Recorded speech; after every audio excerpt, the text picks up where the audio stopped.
Hello and welcome to the Serrano Show in the New Jersey Pulse News. Today we visited the city of Newark on one of its public meetings, the hearings of citizens. And we had a very interesting encounter between the city councilman, Darrin Sharif, and one of his challengers, Gayle Chaneyfield Jenkins. And what Ms. Jenkins did was she attended the council meeting. She signed up to speak days or maybe a week before. And she decided that she was going to speak on a shadow government.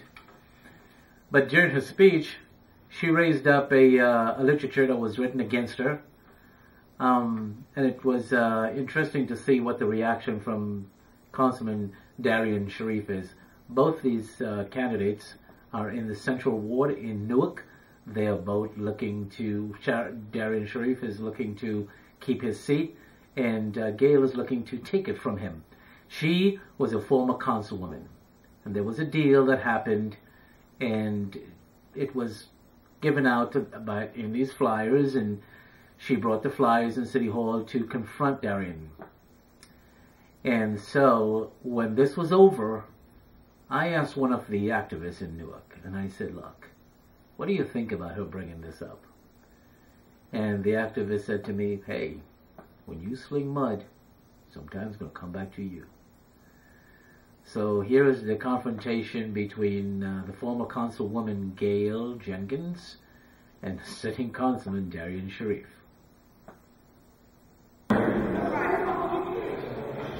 My name is Gayle Chaneyfield Jenkins, and I live at 88 Richmond Street in the city of Newark.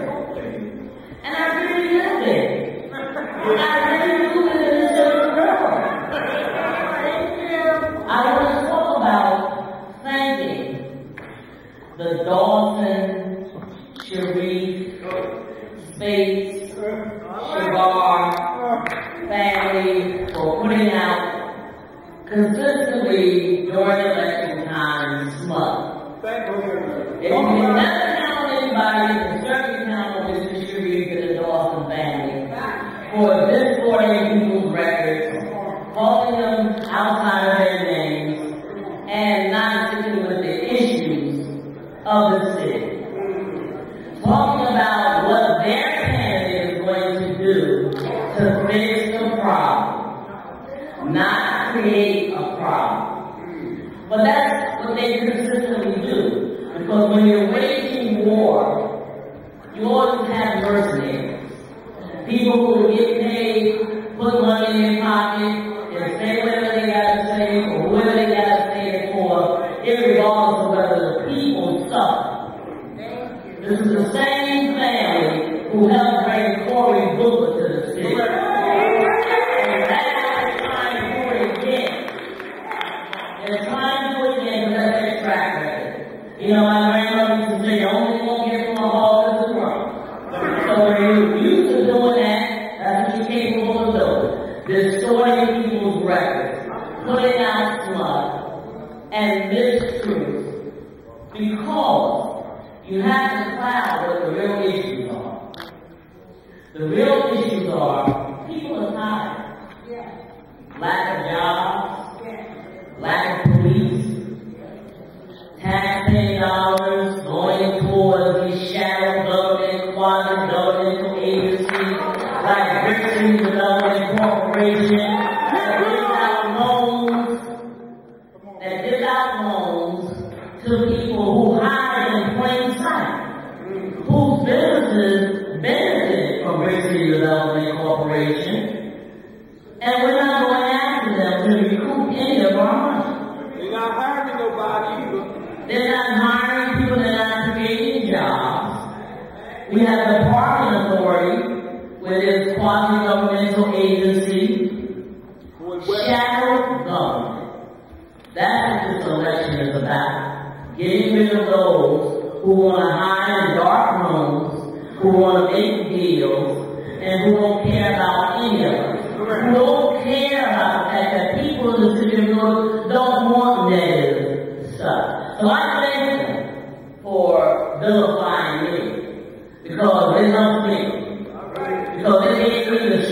get up that same day and say, you know what? No matter what you say and how you try to distort my record, you can't change my record. The people of Newark know who I am and what I've done. But more importantly, they know what you've done. They know that in 2006, you came out with the same ATM piece on the council that we were doing a clean sweep. So you don't even change. You know, people want to know about the potholes being fixed. They want to know that the senior citizens are going to be able to use their community rooms.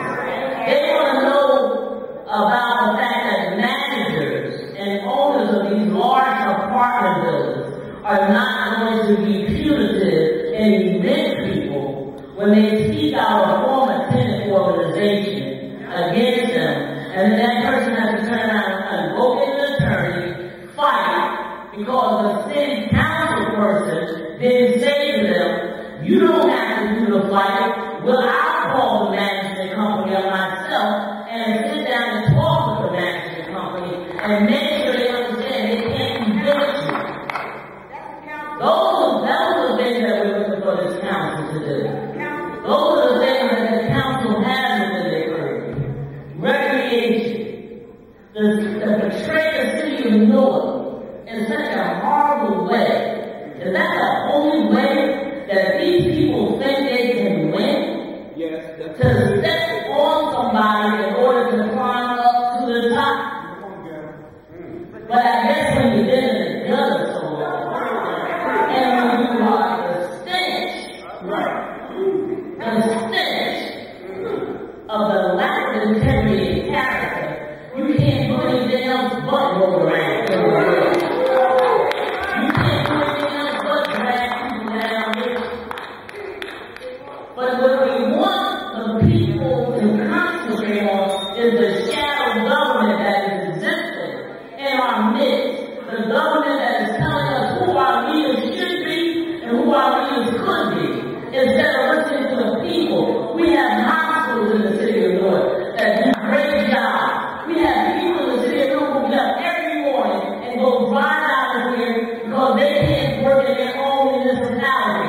We have to change that.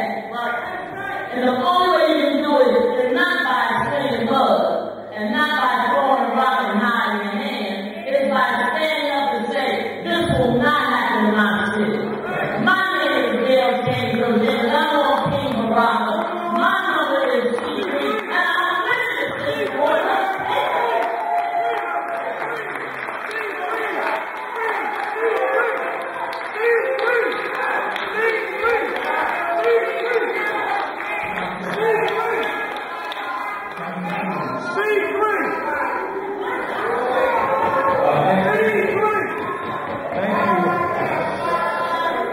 Thank you, Mr. President. So I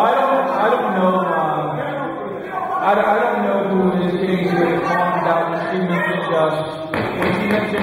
Sharif. Oh, yes. Now I want to, if I can get some time, please. If I get some time. I took very careful notes. And let's start with BCDC, but there was a predecessor organization before BCDC, and that was called NEDC. And if you follow in all of these records, see, I don't hide my hands. You follow, I'm going to post all of these records online so you can see. Before NEDC was dissolved, it had created subsidiary organizations that the council voted on and didn't even know it. And then after the subsidiary organizations were created, it took $30 million of assets.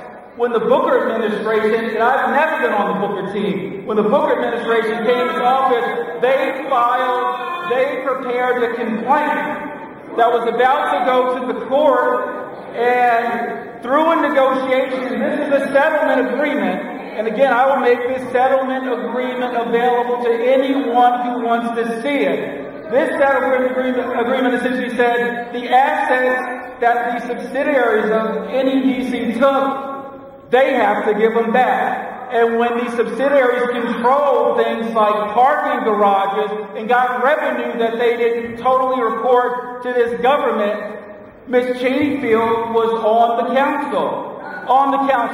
So now let's go, because one of the important jobs of being a council person, you have to be a steward of the people's resources. So let's talk about Ms. Chaneyfield's stewardship. There is an article, I want all my time. I want every single second of my time now. Because there is an article,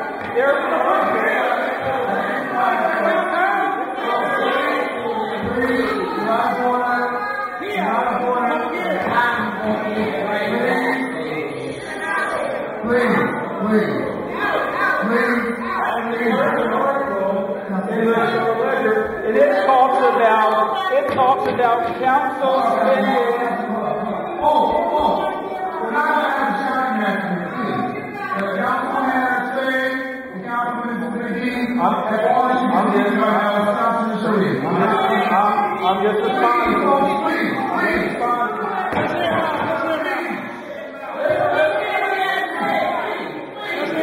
responding. And in this article, it says, according to a Star-Ledger report at the time, the council spent $95,000 on lunch and breakfast deliveries, right? And then it says you won't find a salary, and they created a salary line for a food service worker / receptionist that ordered food. And this council person, former council person who faces us now, and you can over this, don't believe a word that I say. In her meal account, in her travel account, she spent tens of thousands of dollars, not $500, not $5,000, tens of thousands of dollars on food and on travel. And then there was a trip to the Republic of Ghana. Where this council person voted to send herself and staff to Ghana. It wasn't her money, it was taxpayers' money. And then after this former council person was out of office, there was this company, this firm called the Jericho Group, which was formed around 2008. And the Jericho Group responded to an RFP. And I said, well, who initiated the RFP? It was not the administration, because by law, the administration, not the council, can initiate an RFP. There are two firms that responded, and in the response to the RFP, you're supposed to deliver some documents, and one of the documents is a political contribution disclosure form. And in this form, it's reported in the paper, so look it up yourself. The Jericho Group made a $900 contribution to Cindy Oscar James and nearly $4,000 to other council members, and get this, and members of the Booker team. So now I'm confused because this former council person who sits before us will say Corey came in 2006 and sold the dream, now we're living the nightmare. So I'm conflicted now. Why does the Jericho Group make a political contribution to a person now who is living a nightmare? Unless it is to curry favor with council members to get a $350,000 contract signed through the Jericho Group for a service that the administration didn't want. In the end, the council didn't even want it. It got deferred to a meeting in January 2006. That meeting never happened. And if you listen to the executive session tapes, please open them. You will hear a very fascinating discussion among council people. That Jericho contract became such a hot potato that everybody dropped it. And so let's talk about from 1995 to 2006 what this council firm did. I don't know.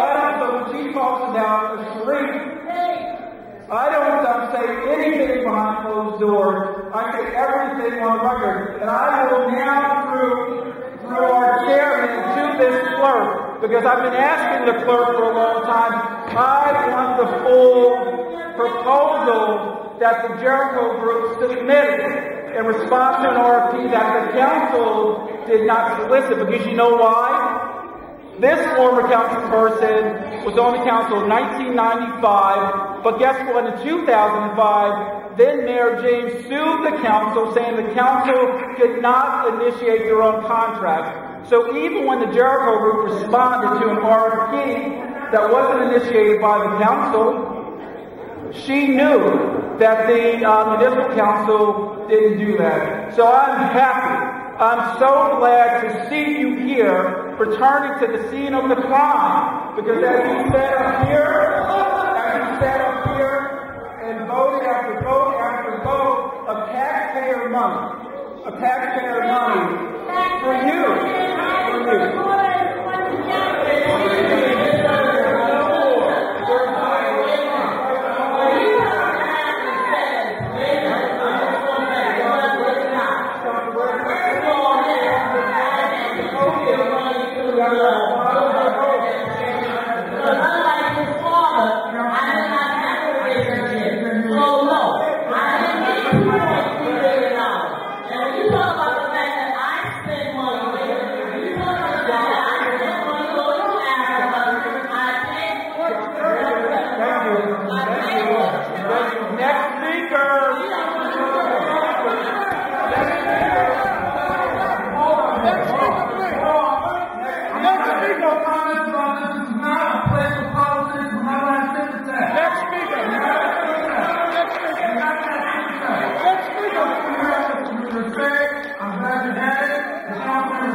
And that's all the time that we have for today.